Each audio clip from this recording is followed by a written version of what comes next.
Early intervention for autism, ADHD या फिर बच्चों के जो भी केसेस होते हैं जिसमें सेरिब्रल पाल्सी आता है, जीडीडी आता है, ऑटिज्म आता है, एसपीडी आता है, जो भी केसेस बच्चों में हम लोग देख सकते हैं इनके डेवलपमेंटल डिसऑर्डर में, उस केस में अर्ली इंटरवेंशन सबसे ज़रूरी होता है। अर्ली इंटरवेंशन के लिए सेंट्रल गवर्नमेंट का एक स्कीम है, आरबीएसके के थ्रू चलता है वो, राष्ट्रीय बाल स्वास्थ्य कार्यक्रम में।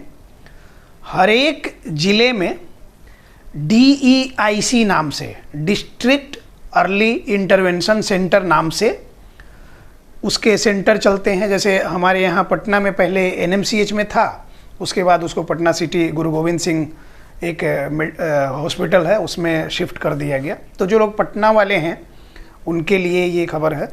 बाकी आप जहाँ जहाँ से हैं, आपके ज़िले में DEIC होगा। तो इनिशियली बच्चों को कुछ भी प्रॉब्लम होती है और आपको समझ नहीं आता कि कहाँ जाएं, तो आप अपने ज़िले के DEIC में ज़रूर जाएं। सर्च करना है, गूगल पे कर सकते हैं और आराम से वहाँ पहुँच सकते हैं। वहाँ पूरी टीम होती है रिहेबिलिटेशन की, जो बच्चे का प्रॉपर असेसमेंट करती है और तब एक रिपोर्ट बनाती है कि हाँ आपके बच्चे को ये प्रॉब्लम है और इसको ऐसे ऐसे स्टेप बाय स्टेप मैनेज किया जाता है। अब चूँकि वहाँ काम करने वाले एम्प्लॉयज़ जो भी, जैसे फिजियोथेरेपिस्ट हुए, ऑक्यूपेशनल थेरेपिस्ट हुए, स्पीच थेरेपिस्ट हुए, स्पेशल एजुकेटर हुए, इसके अलावा जो साइकोलॉजिस्ट होते हैं, सोशियोलॉजिस्ट, ये सब लोग पूरा एक टीम है। तो जितने लोग भी होते हैं वो अपना अपना ओपिनियन आपको देते हैं और उसके अकॉर्डिंग आपको पढ़ने बोलते हैं। ये अलग बात है कि सरकारी ये में हॉस्पिटल्स में सुविधाएं इस तरह की नहीं होती हैं कि रेगुलर बेसिस पे आप जाएं और आपको ध्यान दिया जाए। तो उनके भरोसे ना रहें, वहाँ से निकल के एग्जैक्टली आपको समझ आ जाएगा क्या करना है, तब बच्चे की नीड के अकॉर्डिंग कहीं ना कहीं थेरेपी ज़रूर कराएं। अब अर्ली इंटरवेंशन ज़रूरी क्यों है ये हम आपको बताते हैं। ये सारे लोगों के लिए काफ़ी इन्फॉर्मेटिव वीडियो होने वाला है, इस बात का ध्यान रखेंगे। और आपके आसपास में भी अगर किसी को ऐसा कुछ लगे कि उनके बच्चे में कुछ प्रॉब्लम है, तो उनको ये वीडियो ज़रूर शेयर कर दें कि वो समय रहते इस चीज़ को समझ जाएं।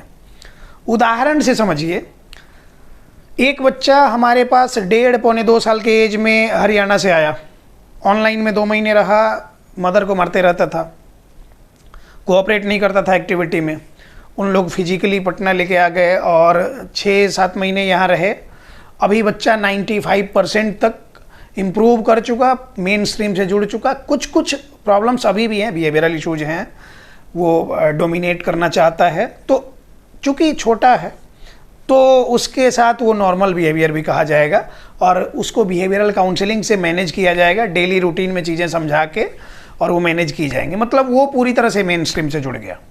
एक बच्चा लगभग 1.25-2 साल के एज में यूपी में है, लखीमपुर से, उन लोग हमारे साथ जुड़े। उसी एज में किसी ने उसको माइल्ड ऑटिज्म बता दिया था, हमारे साथ जुड़े। हमने कहा वर्चुअल ऑटिज्म है और सेंसरी प्रोसेसिंग डिसऑर्डर है और लगभग साल भर होने को आ रहा होगा अभी। वो बच्चा भी 90-95% तक इम्प्रूव्ड हो गया, वो मेन स्ट्रीम में जुड़ गया, सब तरह से चीज़ें नॉर्मल हैं। कुछ कुछ इश्यूज बचे हुए हैं जिन पे काम अभी भी चल रहा है। ये दोनों बच्चों का चल रहा है सेशन और प्रॉपर गाइडेंस में उनका ट्रीटमेंट चल रहा है, जैसा कहा जा गया है उसके अकॉर्डिंग चल रहा है। अब ये 2 केसेस ही हम उठा लें। अब इसके साथ अब 200 केसेस की और बात करते हैं कि 200 केसेस अगर हम उठाते हैं तो उसमें क्या हुआ कि 5 साल, 6 साल, 7 साल, 8 साल, 10 साल, 12 साल, 15-15, 20-20 साल तक के बच्चे आए हमारे पास। ऐसा नहीं कि उन लोग कहीं जा नहीं रहे थे, ऐसा नहीं कि उन लोग ट्रीटमेंट अपने लेवल पे करा नहीं रहे थे, लेकिन मैक्सिमम लोग कोई दवाओं पे डिपेंडेंट, कोई हवन पूजा में, कोई मज़ार पर चादर चढ़ाने में, मतलब मन्नतें मांगने में जो भी अपना समय बर्बाद किए। उसके बाद से मैक्सिमम लोग यूट्यूब के भरोसे, और हर दिन सैकड़ों मैसेजेज ऐसे आते हैं हमारे पास कि उन लोग कहते हैं कि ये प्रॉब्लम है, उसके लिए वीडियो भेज दीजिए कि हम देख के अपने बच्चे पे वो करेंगे। चैनल पे उतना सारा वीडियो हम लोग खोज नहीं सकते हैं तो करके, और जबकि क्लियरली बताया जाता है कि सिर्फ वीडियो से आप अपने बच्चे को मैनेज नहीं कर सकते हैं। आप हमारे पास आए ना आए सवाल ये है ही नहीं। सवाल ये है कि क्या आपको लगता है कि सिर्फ वीडियो देख के और एक बच्चे का वीडियो देख के एक बच्चे पे क्या कराया जा रहा है वही आपके बच्चे में सेम उसी तरह से अप्लाई हो जाएगा? अब ये वैसी बात हुई कि जैसे अब किसी के चश्मे का पावर है कि -2.5 की बात करें, उसका आपको है कि -0.25 में है, 2.5 और 0.25। अब इतना पावर का डिफरेंस है, आप उसका चश्मा पहन के चलेंगे, आप कहीं लड़खड़ा के गिर जाएंगे, एक्सीडेंट हो जाएगा। मतलब कहीं ना कहीं मेजर डिफरेंसेस हैं। ये नहीं कि चश्मा है पावर वाला ही है, तो पावर वाला ही है तो आपके आँख का पावर अलग है, आपको अलग चश्मा चाहिए है, जिसका आप उठा रहे थे उसको अलग चश्मा चाहिए, ये इसी तरह की बात है। तो ये हमको समझना पड़ेगा। कब समझेंगे हम? अगर ये नहीं समझेंगे तो समय इन्हीं सारी चीज़ों में बर्बाद होता है हमारा। और फिर आप आते हैं जब तक राइट ट्रैक पे, तब उस टाइम पैसा खर्च भी करना चाहते हैं तो वो सही नहीं है। पैसा जा रहा है, आप कुछ समय बाद होपलेस होते हैं, ज़्यादा कुछ उम्मीद बची नहीं रही होती है। आपको राइट ट्रैक मिल भी गया तो बहुत मेहनत है उसमें। इसलिए जब भी समझ में आ जाए कि कुछ प्रॉब्लम हो रही है बच्चे में, तभी आपको सबसे पहले डिस्ट्रिक्ट अर्ली इंटरवेंशन सेंटर लेके जाना चाहिए। कम से कम उस कोई जनरल फिजिशियन जान पहचान का है उसके पास चले गए, वो कहा कि अभी बच्चे लेट बोलते हैं, कोई सप्लीमेंट पकड़ा दिया, कोई कुछ पकड़ा दिया। किसी जनरल पेडियाट्रिशियन के पास चले गए, जैसे पेडियाट्रिक फिजिशियन के पास, तो उसने कहा कि बस DHA दीजिए, ओमेगा-3 दीजिए और स्पीच थेरेपी कराइए, कोई कहता था बिहेवियर थेरेपी कराइए। हम नहीं कहते कि ये सब चीज़ें गलत ये हैं, लेकिन उनको आइडिया नहीं है तो वो हवाई बातें कर देते हैं और नुकसान आपका होता है। मैक्सिमम लोग हमारे पास जो आते हैं बोले कि 2.5 साल में समझ आ गया था, 3 साल में समझ आ गया था, 2-3 साल से तो इधर उधर भाग ही रहे हैं, कोई कुछ बता नहीं रहा है क्या हुआ है नहीं हुआ है, ऐसा करके।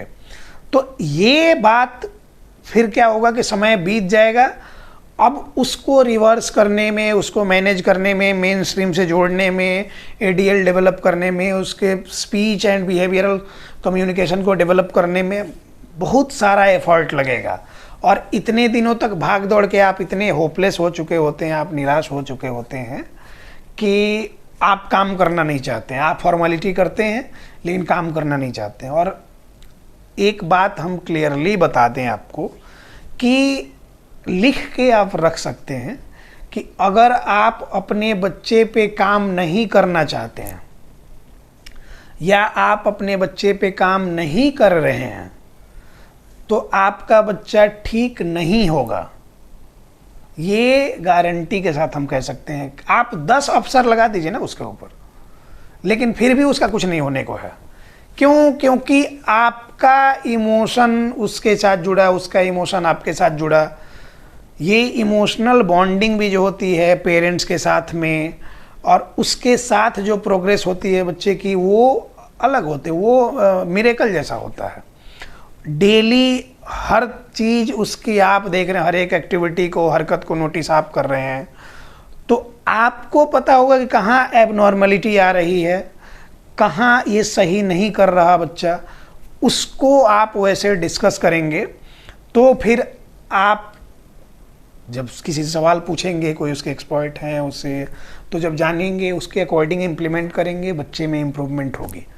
और कोई भी आदमी जिसको आपने पैसे पे रखा हुआ है काम के लिए, एम्प्लॉई है या फिर कहीं थेरेपी सेंटर में जा रहे हैं, वो सारे लोग सिर्फ फॉर्मेलिटी करेंगे, अपना अपना ड्यूटी करेंगे, वो छोड़ आप पे देंगे। और आप ही नहीं काम कर रहे हैं तो कुछ नहीं होने को। तो इस बात का ध्यान रखें। और जब शुरू में पता चले, जैसे जनरली 16 महीने से लेकर 2.5 साल के एज तक में, इसी बीच में ऑटिज्म के बारे में कुछ ना कुछ समझ में आ जाता है। अगर नहीं भी ऑटिज्म पता है तो ये समझ आ जाता है कि बच्चे में कुछ तो डिले चल रहा है। तो उस टाइम में क्या कर सकते हैं हम इसके बारे में बता रहे हैं, और क्या क्या होता है, कैसे step by step problem develop होती है, ये ओवरऑल मैकेनिज्म समझा देते हैं। बाकी आगे से आप ध्यान रखेंगे कि ऐसा कुछ है। जितने लोग वीडियो देख रहे हैं तो लापरवाही नहीं करेंगे बच्चे। देखिए, बर्थ हिस्ट्री क्लीन है, जन्म के टाइम कोई भी प्रॉब्लम नहीं रही बच्चे को, सही डेवलपमेंट उसका होते गया, फिजिकल डेवलपमेंट। तो जनरली क्या होता है कि 12-13 महीने तक में बच्चा खड़ा होके और थोड़ा बहुत चलना, थोड़ा सहारा से ही, लेकिन चलना शुरू कर देता है। अब क्या है कि अगर 15-16 महीने हो गए फिर भी बच्चा खड़ा नहीं हो रहा, अच्छे से स्क्वाटिंग नहीं कर रहा, वो सपोर्ट लेके ये कर रहा और थोड़ा सा भी छोड़ने पे गिर जा रहा, तब तो समझ लीजिए कि यहाँ फिजिकल माइलस्टोन डिले होने लग गया। और 15-16 महीने के एज तक ही अगर वो उसमें कुछ ना कुछ, जैसे बैबलिंग होती है, कुछ कुछ बातों को दोहराना होता है, कुछ कुछ बातों को बोलना होता है, मम्मी पापा या छोटे छोटे वर्ड्स तो कॉमनली बोलते हैं बच्चे, इस एज तक बोलने लग जाते हैं। अगर उसमें नहीं ये हो रहा और साथ में क्या है कि ओवर स्क्रीन भी दिखाया जा रहा, न्यूक्लियर फैमिली भी है हमारी, तब तो हमको ज़्यादा ध्यान देने की ज़रूरत है कि खतरे की घंटी वहाँ बजनी शुरू हो गई है और अब यहीं से अलर्ट हो जाने की ज़रूरत है और प्रिकॉशंस पहले ले लेना है कि जब लग गया कि कुछ प्रॉब्लम है तो हड़बड़ा नहीं जाना होता है, लेकिन प्रिकॉशंस पहले लेना है। प्रिकॉशन में क्या, वही स्क्रीन से हटाना, धीरे धीरे सडन हटाएंगे चिड़चिड़ापन बढ़ेगा, इतना रोएगा चिल्लाएगा, आपसे हैंडल नहीं होगा, स्क्रीन से हटाना। इसके बाद से क्या, वो जो न्यूक्लियर फैमिली है सब लोग अपने अपने काम में बिजी हैं और वो डिस्टर्ब ना करे इसलिए उसको फ़ोन जो पकड़ा देते हैं, तो वो न करके उसके साथ ग्रुप एक्टिविटीज़ करना, अपने साथ इन्वॉल्व करना, एंगेज करना। इसके अलावा जितना समय मिले उसको बाहर लेके जाना, बाहर का एक्सपोजर बच्चे को देना, जितना एक्सटीरियर का एक्सपोजर मिलेगा उतना अच्छा, जितना उसको प्लेग्राउंड में लेके जाएंगे, उसको पार्क में लेके जाएंगे, उसको पब्लिक प्लेसेस पे लेके जाएंगे, उतना अच्छा। तो यहाँ से फिर लोगों से वो धीरे धीरे कनेक्ट होना शुरू होगा। तब कुछ समय में आपको समझ आने लग जाएगा कि नहीं, अब धीरे धीरे बच्चा इम्प्रूव कर रहा है। तो ये एक प्लस पॉइंट हुआ। इसके बाद भी अगर लग रहा है कि कुछ डाउट है तो जैसा हमने बताया पहले कि DIC में लेके जाएं, और नहीं तो नियरेस्ट कोई न्यूरो डेवलपमेंट थेरेपी सेंटर है, गूगल सर्च करें, वहाँ लेके जाएं और डॉक्टर से कंसल्ट करें और उसके अकॉर्डिंग प्रोसीड करें। इसमें भी एक झोल झाल ये है कि एक ही बार में मल्टीपल थेरेपी बता देता है लोग कि ये भी कराएं, वो भी कराएं, वो भी कराएं, मतलब ऑक्यूपेशनल भी कराएं, स्पीच भी कराएं, बिहेवियर थेरेपी भी कराएं, स्पेशल एजुकेशन भी कराएं। हम एक फार्मूला बताते हैं कि एक बार में एक ही थेरेपी, बच्चे की नीड के अकॉर्डिंग थेरेपी। और नीड के अकॉर्डिंग थेरेपी क्या, न्यूरो डेवलपमेंटल डिले है, सही से चल फिर नहीं रहा, अगर इस तरह के दोनों की ही प्रॉब्लम, मतलब physical milestone delay, neurological milestone delay, तो दोनों में फिजिकल माइलस्टोन डिले है तो फिजियोथेरेपी, और उसी के साथ जब वो कंप्लीट हो जाए तो फिर occupational therapy. Neuro developmental delay है तो पहले ऑक्यूपेशनल थेरेपी, उसके बाद जैसी जैसी नीड है। बिहेवियर थेरेपी की नीड तो होती नहीं, अननेसेसरी चीज़ है, वो लोगों को बेवकूफ़ बनाने वाली बात है। और ये जो सर्टिफिकेट होल्डर 3 दिन और 4 दिन और 5 दिन का वर्कशॉप करके बिहेवियर थेरेपिस्ट बने घूमते हैं, इन लोगों से सावधान रहने की ज़रूरत है। नहीं तो फिर आप, उनका मेडिकल का ना बैकग्राउंड है, वो सिर्फ आपको मूर्ख बना रहे हैं, बेवकूफ़ बना रहे हैं, और कुछ भी नहीं है। बिहेवियर थेरेपी में वो लेके और कखा गगा सिखाते रहेंगे तो वो स्पेशल एजुकेटर का काम है।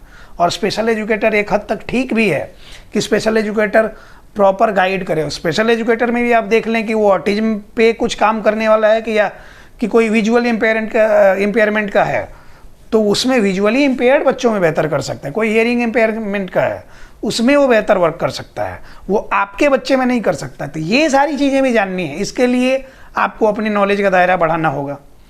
और ट्रांसपेरेंसी ज़रूरी है, जहाँ भी थेरेपी के लिए आप जाते हैं, किसी भी थेरेपी सेंटर में, ऑनलाइन ऑफलाइन जैसे भी, ट्रांसपेरेंसी ज़रूरी है। आपको क्लियरली इंस्ट्रक्शंस मिल रहे हैं कि नहीं, आपको होम प्रोटोकॉल्स मिल रहे हैं कि नहीं, आपको प्रॉपर ट्रेनिंग प्रैक्टिकल मिल रही कि नहीं, आपसे प्रॉपर रिव्यू लिया जा रहा है कि नहीं, ये सारी बातें ध्यान में रखनी है। तो फिर आप अपने बच्चे को ठीक कर सकते हैं। नहीं तो फिर वही कि राम की चिड़िया राम का खेत, खाओ चिड़ियों भर भर पेट। धन्यवाद।